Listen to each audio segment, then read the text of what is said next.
ہمارے جو ایک اور جو ہمارے یہاں نہ صرف ایک ڈکٹیٹر آتا ہے مگر ڈکٹیٹر کو کچھ عرصے بعد کچھ وہ ہونے لگتی ہے کہ میں تو اصل میں جمہوریت پسند کرتا ہوں. وہ اپنے آپ کو ایک دھوکہ دینے لگتا ہے. وہ دھوکہ دیتا ہے اور پھر وہ ریفرینڈم کراتا ہے.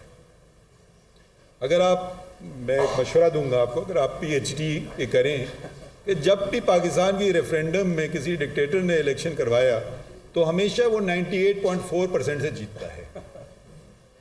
جب آپ لوگوں شاید ریفرینڈم آپ نے دیکھا, کبھی بھی آپ گزرے ہیں, تو میں تو آج تک کسی شخص سے نہیں ملا جس نے ریفرینڈم میں ووٹ ڈالا. بہرحال شاید میں صرف انہی لوگوں کو جانتا ہوں جن نے ریفرینڈم میں ووٹ نہیں ڈالا. مگر اگر آپ دیکھیں تو پولنگ بوتھ خالی. اور جب الیکشن ہوتے ہیں پاکستان میں, جہاں ہر گلی کوچے میں زور اور شور اور بینرز اور پوسٹرز اور ہر کوئی کے انگوٹھے پہ وہ نشان لگا ہوا ہے, تو 60 سے اوپر تک کبھی نہیں فیصد گئی ووٹ کاسٹ کی. اگر ریفرینڈم میں پتہ نہیں کیا کیسے کیسا یہ ہوتا ہے کہ وہ 98 پہ پہنچ جاتے ہیں. خیر یہ تو میں ایک سوال چھوڑ رہا ہوں کہ شاید جو یہ اسٹوڈنٹس ہیں آپ کے لیے وہ اس پہ غور و فکر کر سکیں یہ نتیجہ کیسے نکل آتا ہے.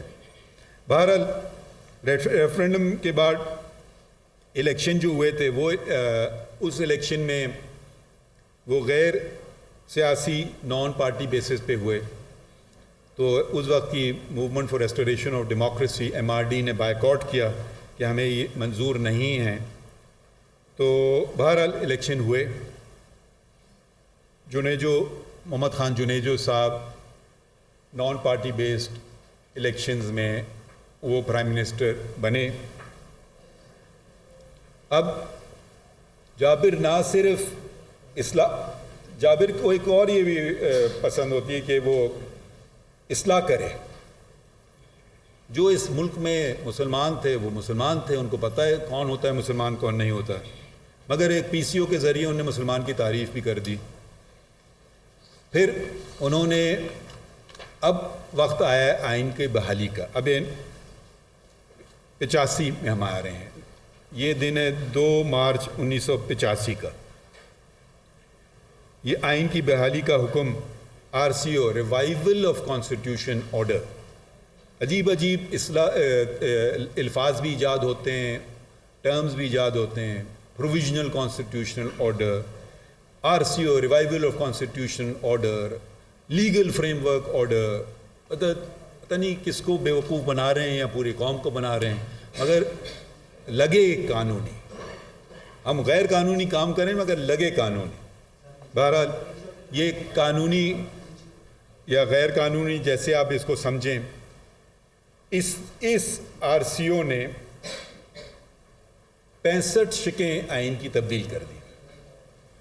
اچھا, اور انہوں نے وہ جو اس وقت کی پارلیمان تھی جو کہ غیر پولیٹیکل پارٹیز بیسڈ پارلیمان تھی, اس پہ ان کو یہ کہا کہ تب میں مارشل لا اٹھاؤں گا جب تم 8ویں ترمیم منظور کرو.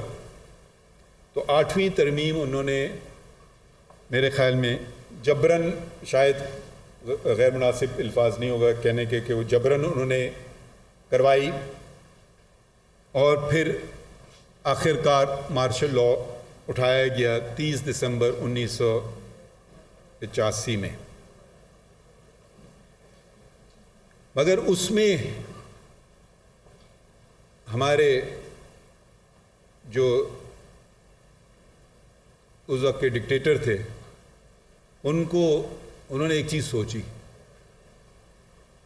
مگر یہ اگر پھر بھی جو میری اسمبلی ہے جس میں سیاسی پارٹیاں نہیں ہیں, جس میں میری مرضی کے زیادہ تر لوگ ہیں, پھر بھی ان کا کوئی بھروسہ نہیں ہے کہ کہیں ان کو جمہوریت پسند نہ آ جائے چلتے چلتے اور یہ شاید کوئی جمہوری اقدام نہ کر بیٹھیں. تو انہوں نے اپنے تحفظ کے لیے ایک آئین میں شک ڈالی جو آرٹیکل 58(2)B کے نام سے مشہور ہوئی کہ جب ان کا دل چاہے وہ ایک الیکٹڈ حکومت کو برطرف کر سکتے ہیں. یہ اور انہوں نے اس شک کا استعمال بھی کر دیا، کیونکہ انہی کے چنے ہوئے محمد خان جنید جو کچھ دن بعد ان کو پسند نہیں آئے، 29 مئی 88 میں انہوں نے محمد خان جنیجو صاحب کی حکومت کو برطرف کر دیا۔ اب کیا ہوتا ہے، اب کیا ہوتا ہے کہ جیسے میں نے کہا ضیاء صاحب کا حادثہ ہوتا ہے، تو اب جو وہ نہیں تھے، تو جو اگلے الیکشن ہوئے وہ نومبر 88 میں ہوئے، جو کہ پولیٹیکل پارٹی بیسڈ الیکشنز تھے، اور اس میں بے نظیر بھٹو صاحبہ نے اکثریت پائی اور وہ پرائم منسٹر بنی۔